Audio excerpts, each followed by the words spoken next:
ओम नमः शिवाय, जय माता दी। वापस आपके सामने मैं जो है एक बार फिर से हाज़िर हूँ दिवाली के कुछ असरदार जो है उपाय के लिए। क्योंकि हम रेकी मास्टर हैं, हम हर चीज़ को अपने प्रैक्टिस और हम साधना से जोड़ते हैं। तो दोस्तों, हमारे क्योंकि दिवाली धन की पूजा के लिए होता है, माता लक्ष्मी को प्रसन्न करने के लिए होता है। तो हमारे शरीर में जो ऊर्जा का स्थान है वो है मूल आधार चक्र और हमारा नाभि चक्र, मतलब हमारा मणिपुर चक्र और हमारा मूल आधार चक्र। तो जो लोग भी रेकी प्रैक्टिसनर हैं या किसी भी तरह की हीलिंग मोडालिटी से जुड़े हुए हैं, उस दिन माता के साथ आप अपनी मूलाधार कुंडलिनी शक्ति को प्रार्थना करेंगे कि हे कुंडलिनी शक्ति, मूला आधार की ऊर्जा आपको आशीर्वाद दे कि आपके जीवन में भौतिक संपन्नता हो, दसों दिशाओं से जो है माँ लक्ष्मी की कृपा आपके ऊपर हो, घर के वास्तु देवता खुश हों, आपके घर की एक एक दिशाएं खुश हों, प्रसन्न हों, आपको आशीर्वाद करें। अपने पितरों से भी आप आशीर्वाद लेंगे और अपनी मूलाधार चक्र पे ध्यान करेंगे पूजन करते हुए, और उसके बाद उस एनर्जी को ऊपर की तरफ पुल करके अपने मणिपुर चक्र के पास उस ऊर्जा को लाएंगे। तो अपने मूलाधार चक्र बीज मंत्र हम सबको पता है लम, और हमारा मणिपुर चक्र उसका बीज मंत्र है रम। लाल कलर मूलाधार की ऊर्जा है और पीला रंग हमारे मणिपुर चक्र की ऊर्जा है। तो लाल और पीले रंग का वस्त्र धारण आप कर सकते हैं, चाहे लाल कर सकते हैं, जो भी आपको कलर अट्रैक्ट कर रहा हो, लाल और पीले कलर में आप उस दिन पूजन के समय वो वस्त्र पहन सकते हैं। और अपने मूलाधार के साथ साथ अपने मणिपुर चक्र दोनों को ही एक्टिवेट करें। रेकी प्रैक्टिशनर्स हैं आप लोगों को अपने चक्रास पे ध्यान लगाने आता है तो ध्यान लगाएं, कम से कम 15-15 मिनट दोनों चक्रास के ऊपर ध्यान लगाएं। और माता लक्ष्मी, देखो, ब्रह्मांड में, सृष्टि पे प्रचुर मात्रा में सब कुछ है। हमारा जो रिसीविंग सेंटर होता है अपने ही प्रारब्ध के कर्मा की वजह से, अपने बिलीफ सिस्टम की वजह से, अपने घर के माहौल परवरिश की वजह से, उसकी वजह से हमारा जो ऊर्जा का केंद्र होता है वहाँ पे जब कोई व्यवधान आता है, जब वहाँ पे कोई रुकावट आती है, जब वो उसके अगेंस्ट काम करता है, तब हमारे जीवन में या किसी के जीवन में तब जाके संघर्ष या ब्लॉकेजेस, ऑब्स्टिकल्स आते हैं।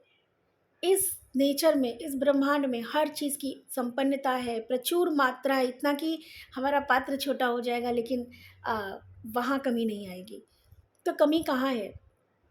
क्यों एक व्यक्ति बहुत ज़्यादा धन कमा लेता है और एक व्यक्ति संघर्ष ही करता रह जाता है?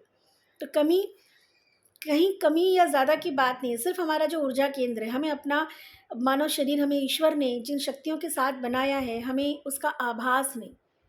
आज कंप्यूटर, मोबाइल, इतनी सारी चीज़ें हम सीख रहे हैं, लेकिन हमें कुछ ऐसी चीज़ों के बारे में बिल्कुल पता नहीं जो कि अपने आप में बहुत ज़्यादा शक्तिशाली हैं। और हर किसी व्यक्ति को, मनुष्य, कम से कम मनुष्य योनि में मनुष्य जीवन लिए हैं, तो अपने शक्तियों के बारे में मालूम होना बहुत ज़रूरी है। पर आध्यात्मिक अप्रोच कम है, आध्यात्मिक अवेयरनेस कम है, और बिना आध्यात्मिक नॉलेज के ये सारी ज्ञान का पता होना ये संभव नहीं है। लेकिन आप लोग प्रैक्टिशनर्स हैं तो आप लोग मूलाधार चक्र और अपने मणिपुर चक्र पे काम करें। दोस्तों, जैसे जैसे आपके ऊर्जा के केंद्र संतुलित होते जाएंगे, आपके जीवन में संतुलन आता जाएगा। क्योंकि धन की बात है, धन की दिवाली की बात है, इसलिए अभी मैं सिर्फ आज धन की बात करूँगी। तो मूलाधार चक्र और मणिपुर चक्र। दूसरा, मणिपुर चक्र के ऊपर आप रोज़ इत्र लगाएं, गुलाब का या कमल का भी लगा सकते हैं। मणिपुर चक्र को एक्टिवेट करने के लिए आप इत्र लगाएं नहाने के बाद, 21 दिन तक लगा के देखें। अफर्मेशन क्या होनी चाहिए और आपका इंटेंशन क्या होना चाहिए कि ये करने से आप धन की ऊर्जा को आकर्षित कर रहे हैं।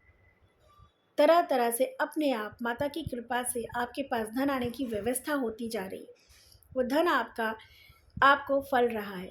उस धन से आपके घर में स्वास्थ्य, संपन्नता, खुशहाली, शांति, प्रेम, मान सम्मान की वृद्धि हो रही है। वो धन आपको फलित हो रहा है। इस तरह से आप माता से, ये 5 दिन का पर्व है। इंटेंशन, आज के टाइम पे हम सब एनर्जी से कनेक्ट हैं। हर एक चीज़ हम जानते हैं कि फ्रीक्वेंसी काम करती है, एनर्जीज़ काम करती हैं, वरना इतनी दूर से बैठ के मैं ये वीडियो आप तक नहीं भेज पाती। तो हमारे जो भाव, हमारी जो विचार की तरंगें होती हैं ना, वो हमारे आसपास उस तरह की ऊर्जा को क्रिएट करती हैं। और प्रॉब्लम ये है कि मोस्ट ऑफ टाइम हम अपनी चिंता में ही जो है व्यस्त रहते हैं, हम हर वक़्त नेगेटिव सोच रहे होते हैं। तो 5 दिन पूरी तरह से सकारात्मक रूप में, सकारात्मक भाव से आप धन की ऊर्जा के साथ अपने संबंध को बेहतर कर सकते हैं, माता लक्ष्मी की कृपा प्राप्त कर सकते हैं। मैं यही आशा और उम्मीद करती हूँ कि आप हम सबके जीवन में माता की प्रचुर प्रचुर जो है वो जो है अधिकता हो, उसका आशीर्वाद हो हमारे घर में, दसों दिशाओं से माता की कृपा से धन बरसे, वो धन हमारे घर में सुख शांति लाए, स्वास्थ्य लाए। बहुत बहुत सारी आप लोगों को वापस मंगल कामनाएँ दिवाली के उपलक्ष्य में। जय माता दी।